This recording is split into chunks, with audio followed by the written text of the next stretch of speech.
Sekarang kita tengok pula soalan nombor 2. Pada kertas grid, lukis semula bentuk di bawah dengan menggunakan saiz yang sama. Okey, saiz yang lebih kecil dan saiz yang lebih besar. Kalau kita tengok tadi, formula untuk skala adalah 1/n. Maksud dia 1/n lah. 1 lebih kecil mungkin, lebih kecil daripada n. 1 lebih besar daripada sebenar. So macam dekat sini dia kata, saiz yang lebih kecil maksud dia adalah sebenar tu, gambar raja sebenar tu, dia lebih kecil daripada sebenar. So maknanya 1 lebih kecil daripada sebenar. Saiz yang lebih besar adalah 1 lebih besar daripada sebenar. Okey. Okay, for example, dekat sini, pada kertas grid, lukis semula bentuk di bawah dengan menggunakan saiz yang sama. Saiz yang sama kita kena lukislah seperti apa yang tertera dekat sini. A Roman 1 ni memang saiz yang sama lah kita kena lukis. So tak ada masalah lah kalau nak katakan nombor 1 ni. Sekarang kita tengok pula B.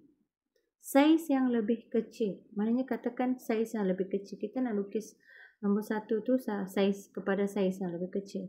Dia punya saiz dekat sini. Dia berapa saiz dia? 1, 2, 3, 4, 5, 6. 6. So dia dekat sini dia kata saiz yang lebih kecil. Maknanya katakan kita bahagi 2. Bahagi 2. Dekat sini. Di kawasan ini pun dia 2. Kita bahagi 2 juga. Bahagi 2. Dekat sini, dia 1, 2, 3, 4. 4 bahagi 2. Sama juga dekat sini, atas 1, 2, 3, 4, 5, 6. 6 bahagi 2. So, kita akan dapat jawapan dia 1, 2, 3, 4, 4 bahagi 2. Okey. Sekiranya kita bahagi 2 di satu kawasan ini, maknanya kita kena bahagi semua kawasan tu dengan 2 supaya kita dapat skala yang sama. Kalau 6 bahagi 2 dapat 3. 3, maknanya 3. 1, 2, 3. And then 2 bahagi 2 dapat 1. 1. 4 bahagi 2 dapat 2. 4 bahagi 2 dapat 2. 6 bahagi 2 dapat 3. Dan yang ni kita sambung aja lah. Ini adalah untuk B. Nombor 1 B. Untuk saiz yang lebih kecil. Apa kata kalau kita nak buat saiz yang lebih besar? Nombor 1 C. Kita buat C pula. Kalau nak lebih besar, kita kena darab lah. Katakan kita darab dengan 2 jugalah. Tak perlulah bubuh nombor yang besar-besar, nanti tak cukup pula tempat kan. So, kita darab dengan 2. Okay, kita tengok. 1. Sekarang kita tengok pula nombor 2 C. 2C kita kena lukis saiz yang lebih besar. Macam tadi kita buat saiz yang lebih kecil, so kita bahagi dengan 2 kan. Kalau satu tempat tu kita bahagi dengan 2, semua tempat tu kita kena bahagi dengan 2 supaya dia dapat benda yang sama lah.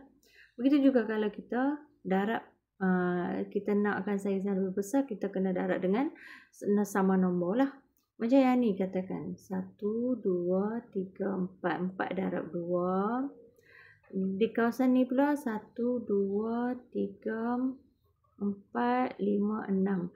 6 darab 2. Ni 2 darab 2. Yang ni 4 darab 2. Manakala yang atas sekali adalah 6 darab 2. Okey, jom kita buat yang ni. Saiz yang lebih besar C ya. Okey, kalau 4 darab 2 kita akan dapat 8. Kita akan dapat 8. 1, 2, 3, 4, 5, 6, 7, 8. So 8 lah. And then bawah dia tu 6 darab 2, 12.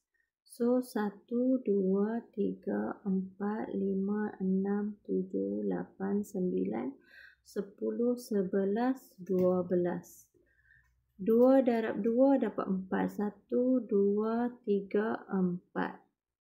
Okey, lepas tu 4 darab 2, 8. 1, 2, 3, 4, 5, 6, 7, 8. Manakala yang paling atas sekali 6 darab 2 dapat 12 kan. So sama jugalah yang bawah ni 12. Yang atas ni pun sampai sini lah. 12 kita garis aja lah. Garis aja. Lepas tu yang ini, yang di sini ni kita just sambung aja lah. Sambung. Kita akan dapat lukisan yang tepat lah dengan skala yang sama di semua sisi dia.